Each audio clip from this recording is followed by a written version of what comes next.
Vous allez réaliser une coloscopie. Il s'agit d'un examen non chirurgical, simplement diagnostique. Il s'agit de filmer la paroi du côlon en passant par l'anus. L'objectif est de retrouver soit des petites lésions qui sont des polypes, des lésions précancéreuses, éventuellement des cancers ou de l'inflammation. Il se fait la plupart du temps sous anesthésie générale ou, si vous le souhaitez, sous hypnose. Vous rencontrerez alors au préalable l'anesthésiste, en présentiel ou en distanciel, afin de recueillir les informations, notamment les antécédents, vos traitements, éliminer une contre-indication et déterminer les modalités du geste.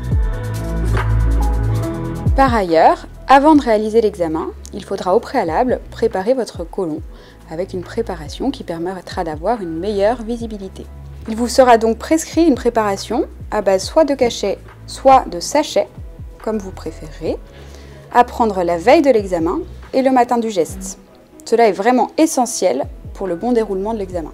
Il vous sera également demandé de suivre un régime la veille de l'examen afin de ne pas avoir de résidus alimentaires pendant le geste, notamment des peaux ou des pépins par exemple. Vous recevrez donc une fiche illustrée qui explique la marche à suivre. Vous devrez être à jeun la veille à partir de minuit, y compris de chewing-gum et de cigarettes, afin de ne pas sécréter trop de liquide qui pourrait gêner à l'anesthésie et au bon déroulement du geste. L'admission se fera soit la veille en hospitalisation, soit le jour même du geste en ambulatoire. Vous serez reçu par une infirmière d'accueil qui vous installera en attendant l'examen. Elle vérifiera avec vous que tout soit bien en règle.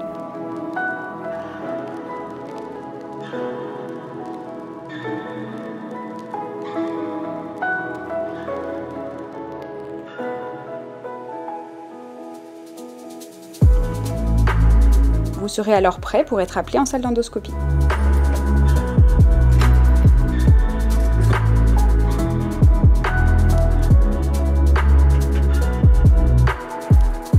L'installation en salle, l'anesthésie et le geste durent en moyenne une trentaine de minutes.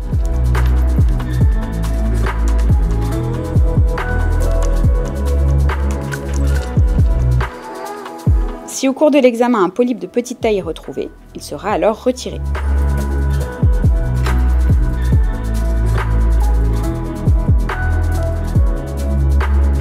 Un des risques principaux de cet examen est la perforation, qui consiste en un trou, une brèche, dans la paroi du côlon. Cela pourrait alors infecter le péritoine autour des intestins. Elle ne survient heureusement qu'environ une fois sur 1000.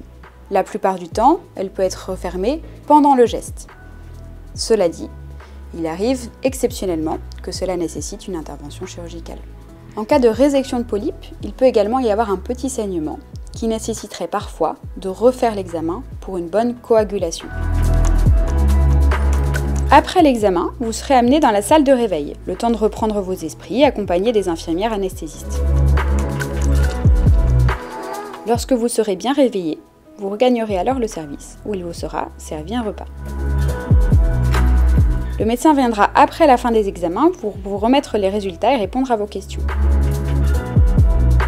Il vous sera alors possible de regagner votre domicile, à condition d'être bien accompagné d'une tierce personne jusqu'au lendemain matin.